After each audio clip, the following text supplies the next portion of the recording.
Shalom saudara, kita berjumpa kembali hari ini hari Jumat tanggal 9 Oktober 2020.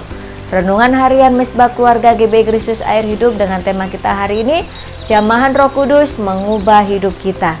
Pembacaan kita Kisah Para Rasul pasal 19 ayat 1-12. Ayat emas kita hari ini di ayat yang ke-6.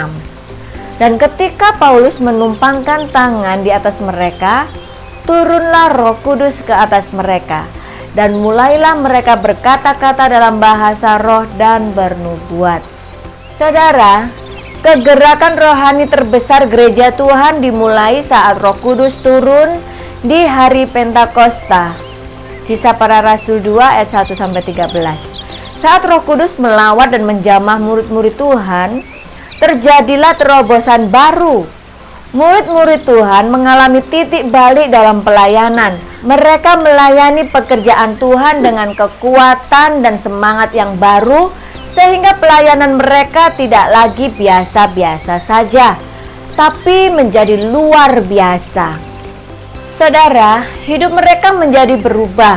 Semua diawali dari ketaatan mereka saat diperintahkan Tuhan untuk tidak meninggalkan Yerusalem.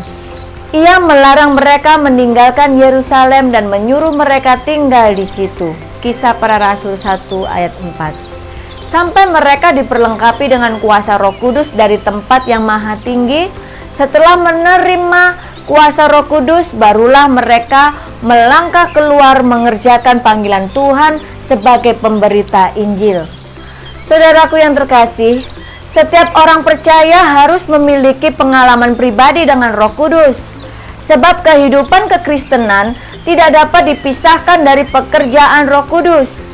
Bagi orang percaya, Roh Kudus disebut sebagai Parakletos dalam bahasa Yunani. Artinya sebagai penolong, penghibur, pembela. Pengertian aslinya adalah pendamping, yaitu pribadi yang selalu menyertai orang untuk memberikan pertolongan, khususnya dalam persidangan atau pengadilan sebagai pembela.